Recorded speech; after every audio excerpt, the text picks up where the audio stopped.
Alors, en même temps, je fais une interview, hein. Ça tu le savais déjà. Moi, je fais que des comédies. Comme j'ai pas assez de sous pour les invités, de payer leurs billets et tout, donc ça se fait en direct, en scred, mais ou sinon ils se cachent en fait. Ils se cachent, ils sont là. Pas trop les montrer. Quand les cheveux dépassent.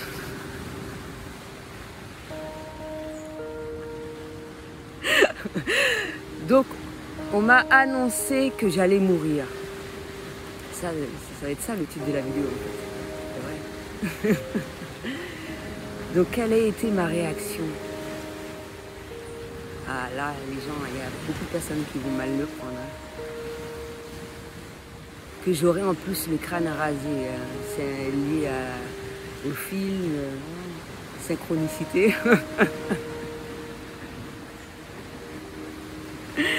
Que m'a proposé Morgan Freeman. Ouais. Donc on m'a annoncé que j'allais mourir.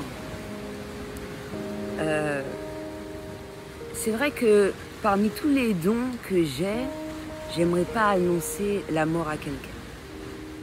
Parce que je sais comment il réagit face à cela. Mais le mort, il sait pas qu'il est mort en fait.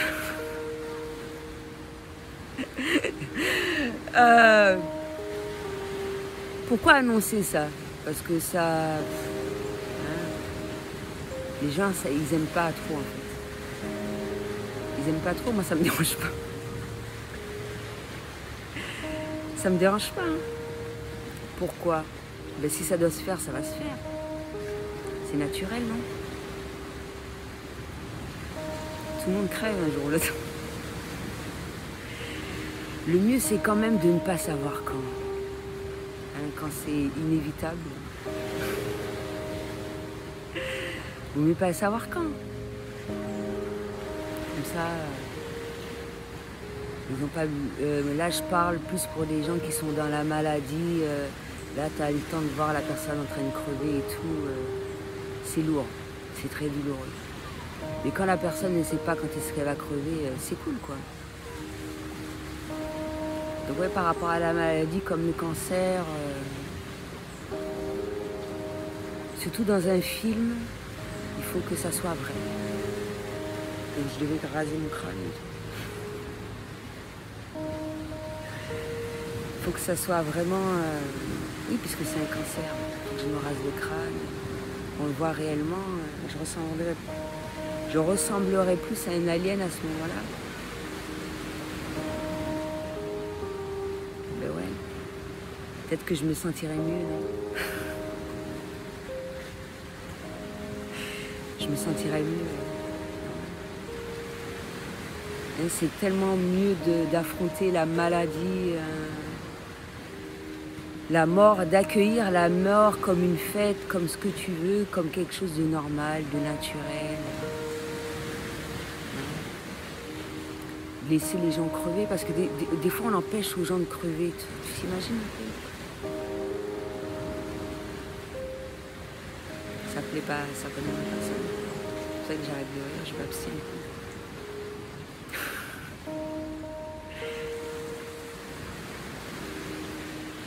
Bon, on les laisse pas, il y a des gens qui doivent partir, on les laisse même pas crever.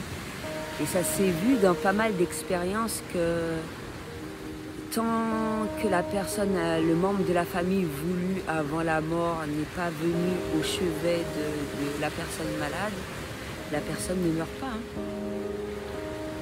Comme si qu'il fallait vraiment, c'est impératif pour la personne de lui dire au revoir aussi.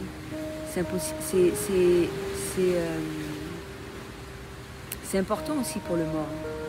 Donc il faut le laisser crever.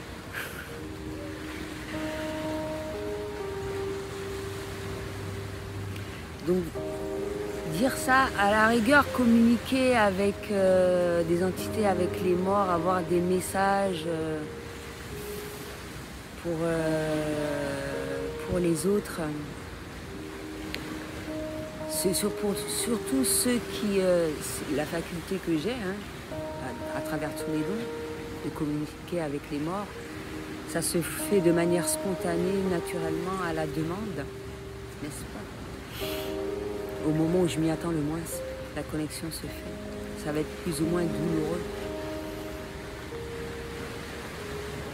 pour certaines personnes. Donc c'est pour ça que des fois, quand je le sens, il y a une journée, j'ai fait au moins 4 connexions. 4 ou 5 et j'ai ressenti une fatigue quand même. Des fois les connexions doivent se faire en plusieurs fois, il y a des choses à dire. Beaucoup de personnes souhaitent communiquer avec les morts. Justement, parce que quand la mort a été brutale et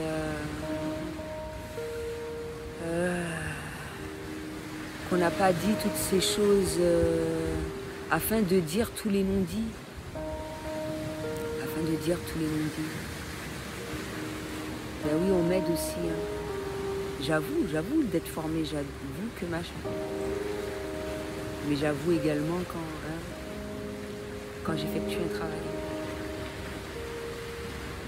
Donc voilà, pour retourner à la mort, prendre quelque chose comme cela comme naturel et que je ne vais pas dire un au revoir, je ne vais pas parler de séparation parce qu'il y a des gens qui ont des gros problèmes avec la séparation.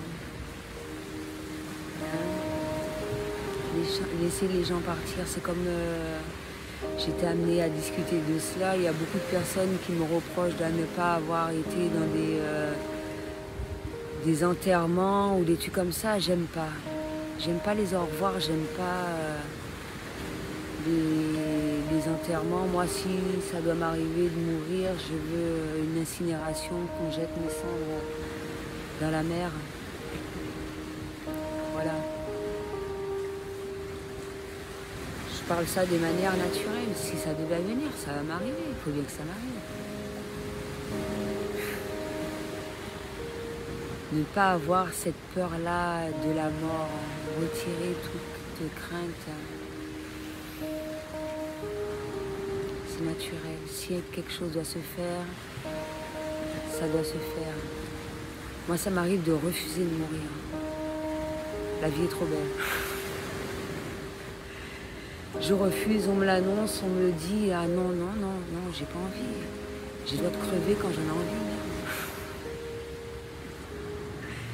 Je dois te crever quand j'en ai envie. En plus, si ça vaut la peine d'être vécu, la vie, mais non. Je peux mourir plus vieille, non? Donc, qui a cancer ou pas, allez, dégage, merde. T'étais là, ouais, c'est super, c'est gentil. Tu m'as montré que effectivement j'ai abusé, j'ai accepté trop de choses, j'ai accepté l'inacceptable, mais maintenant que tu as été un signal d'alarme, casse-toi, voilà. J'ai plus besoin de toi, la maladie. J'ai le droit de vivre parce que j'ai décidé de vivre.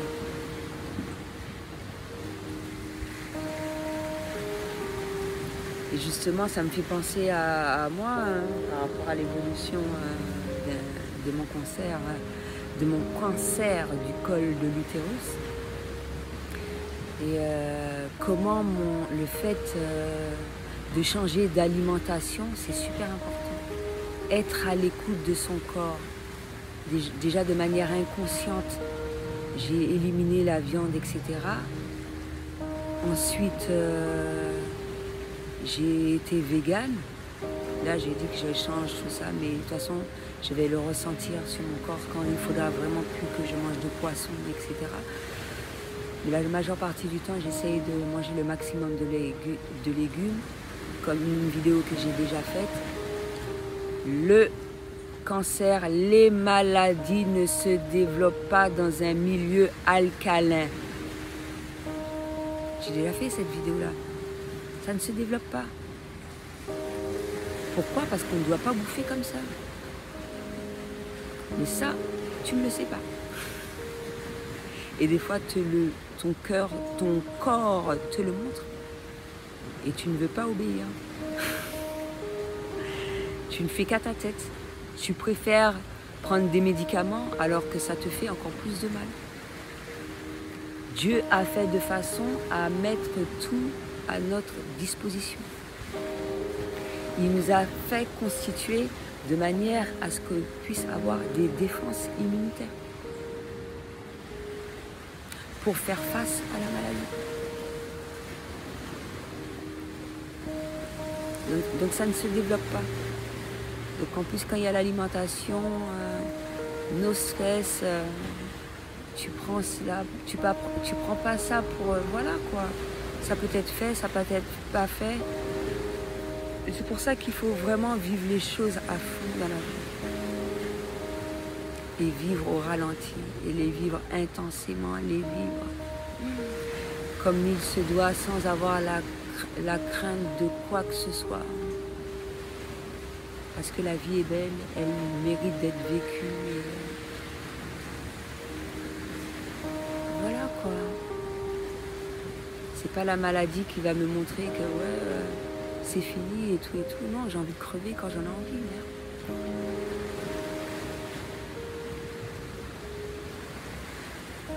Donc c'est possible. Pourquoi il y a des gens qui arrivent à s'en sortir? C'est comme ça qu'ils font en fait. Toi, je t'ai donné l'astuce. Tu veux toujours pas me croire? Donc voilà.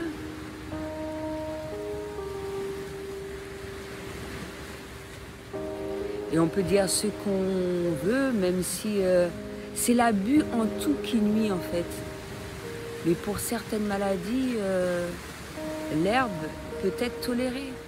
Et ça peut t'aider à guérir et de voir les choses du bon côté, sans abus. C'est accepté dans certains pays, pas dans le mien. Voilà quoi. Je vois pas où est le problème. Pourquoi se cacher? Pourquoi ça c'est accepté en tant que médicament? Ça peut pas être accepté. Voilà quoi. Ça te permet de renflouer l'État aussi.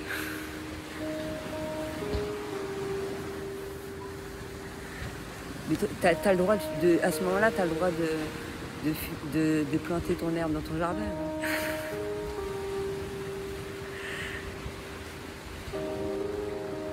Ben oui, il faut que ça soit équitable, non? Donc voilà, concernant la mort, j'essaie de vérifier s'il n'y a pas quelque chose. Tu vois, mon balancement, c'est pas un signe d'énervement, mais j'ai envie de me balancer, ça me fait du bien, ça me câline, j'ai l'impression d'être une enfant. Tu vois, un jugement hâtif. Voilà. Ok. J'ai déjà oublié ce que j'avais à dire.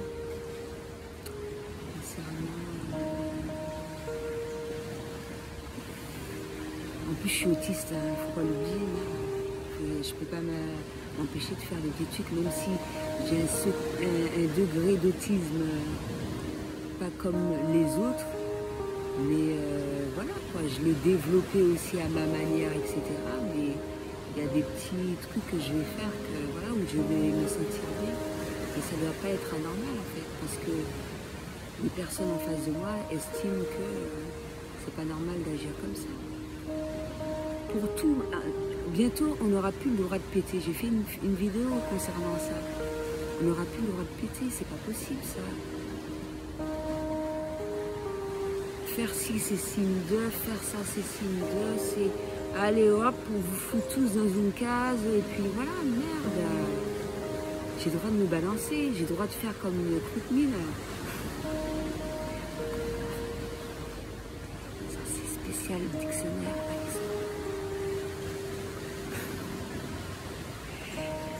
Donc voilà, j'ai le droit de faire comme l'enfant. J'ai le droit de ne pas vouloir grandir, mais j'ai pas peur de vieillir. J'ai le droit de bien vieillir en fait. Moi j'aime bien comme je suis. Il y a des gens qui me comprennent, ils m'aiment bien comme ça.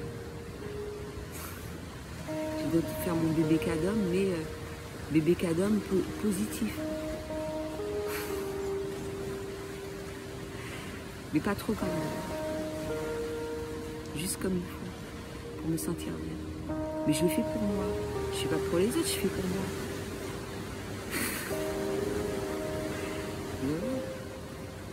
Je dois te faire ma crâneuse aussi. Ça me fait du bien. Ça me donne de la bonne vibe. Je me sens bien sans que les gens me regardent en fait.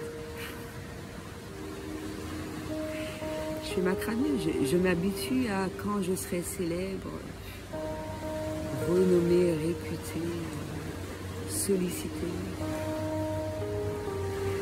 Tu vois, il faut que je m'habitue dès maintenant, merde. Donc voilà, concernant